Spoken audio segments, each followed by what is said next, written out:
یاد رکھیں، رمضان شریف کا مل جانا یہ کمال نہیں ہے، رمضان شریف میں نیکیوں کی توفیق مل جانا یہ کمال ہے۔ اس کے لیے ضروری ہے کہ آپ پہلے سے تیاری کریں، بغیر تیاری کے رمضان میں داخل نہ ہو۔ اگر آپ بغیر تیاری کے رمضان کو شروع کرتے ہیں تو پھر آپ رمضان سے وہ چیز حاصل نہیں کر سکیں گے، وہ تحفہ نہیں حاصل کر سکیں گے جس کے لیے رمضان عطا کیا گیا ہے۔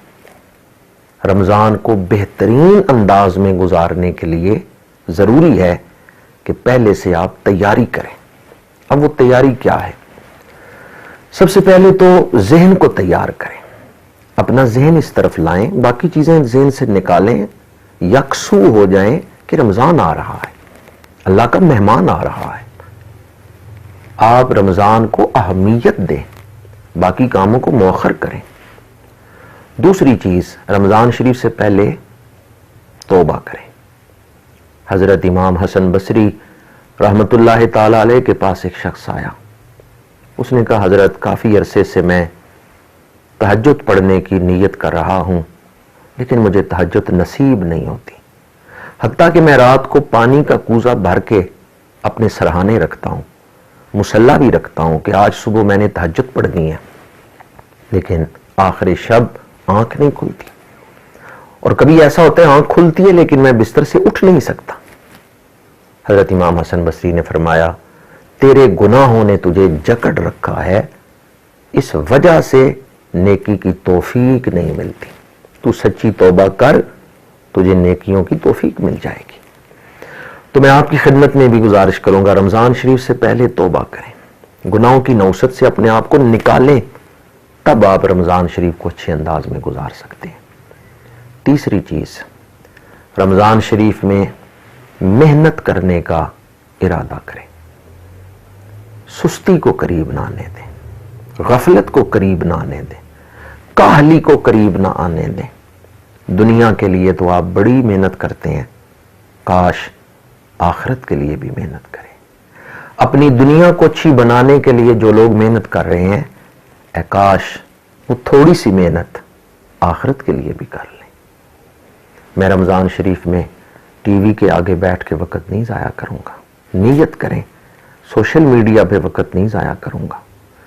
میں رمضان شریف میں اپنے دوستوں سے گپ شپ میں وقت نہیں ضائع کروں گا، میں وقت کی قدر کروں گا، رمضان کے ایک ایک لمحے سے نیکیوں کو حاصل کروں گا، میں ایک ایک لمحے سے آخرت کماؤں گا، محنت کروں گا۔ چوتھی چیز، آپ اپنے وہ ضروری کام جو رمضان شریف میں آپ کو مصروف کر سکتے ہیں اور رمضان کی برکتوں سے محروم کر سکتے ہیں، وہ ضروری کام رمضان شریف میں ہی نپٹا لیں، بازار میں جا کے خرید و فروخت کر لیں، عید کی تیاری وہ رمضان سے پہلے ہی کر لیں تاکہ رمضان شریف میں یکسو ہو کے آپ عبادت کر سکیں۔ پانچواں کام، ہر گھر کا سربراہ اپنے گھر والوں کو بٹھا کے، چھوٹوں کو بڑوں کو سب کو بٹھا کے بتائے کہ رمضان شریف آ رہا ہے اور ہم نے کیسے رمضان گزارنے۔ اور میں ایک بار پھر آپ کے سامنے ہاتھ جوڑ کے عرض کروں گا، ہر گھر کا سربراہ میری اس بات کو توجہ سے سنیں، حدیث پاک ہے کلکم راعٍ وکلکم مسئول عن رعیتہ، ہر گھر کے سربراہ سے قیامت کے دن پوچھا جائے گا۔ اگر گھر میں روزے نہیں رکھے گئے، رمضان کی ناقدری کی گئی اور گھر کا سربراہ ناراض نہیں ہوا، اس نے نوٹس نہیں لیا، تو قیامت کے دن اس سے سوال ہوگا۔ اس لیے ہر گھر کا سربراہ رمضان سے پہلے ہی گھر والوں کو بٹھا کے بتائے اللہ کا مہمان آ رہا ہے، ہم نے کس طرح رمضان گزارنا ہے، ہم نے کس طرح روزے رکھنے ہیں، کس طرح تراویحیں ادا کرنی ہے، وہ سارا شیڈول گھر والوں کو بتائے اور ترغیب دلائے روزے رکھنے کی۔ اور اگر کوئی ناقدری کرتا ہے تو گھر کا سربراہ ناراض ہو، یہ کام رمضان سے پہلے کر لیں۔ چھٹا کام، آپ مسائل سیکھیں، روزہ کب بند کرنا ہے، کس وقت کھولنا ہے، روزہ کن چیزوں سے ٹوٹتا ہے، وہ تمام مسائل سیکھیں، صدقہ فطر کے مسائل سیکھیں۔ اگر آپ روزے سے متعلقہ مسائل سیکھیں گے تو آپ اچھے انداز میں روزہ رکھ سکتے ہیں۔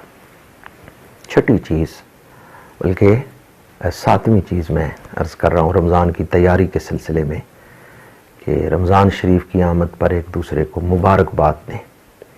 اس سے جہاں آپ کے اپنے دل میں خوشی پیدا ہوگی وہیں دوسروں کی رغبت بھی ہو جائے گی، اور یہ مبارک آپ کے لیے تبلیغ دین کا ذریعہ بھی بن جائے گی. جیسے آپ عید کی مبارک دیتے ہیں کہ عید مبارک ہو، ایسے کیوں نہیں ایک دوسرے کو رمضان کی مبارک دیتے کہ شکر ہے اللہ نے ہمیں ایک دفعہ پھر رمضان عطا کی ہے. رمضان کی آمد پر ایک دوسرے کو مبارک دیں، ٹیلی فون کر کے یا میسیجز کے ذریعے. آج کل تو بہت سارے ذرائع ہیں، آپ اپنے عزیزوں کو رغبت دلائیں کہ وہ اس مہینے کی قدر کریں. یہ جو سلسلہ بیانات کا شروع کیا گیا ہے، یہ سلسلہ خیر، یہ نیکی کے فروغ کا سلسلہ جو سوشل میڈیا کے ذریعے شروع کیا گیا ہے، انشاءاللہ یہ رمضان میں باقاعدگی سے جاری رہے گا. تو آج میں ان الفاظ پر ہی اپنی گفتگو کو سمیٹتا ہوں اور یہ دعا کرتا ہوں کہ اے ماہ رمضان، اے رب کے مہمان، تیرا آنا مبارک ہو.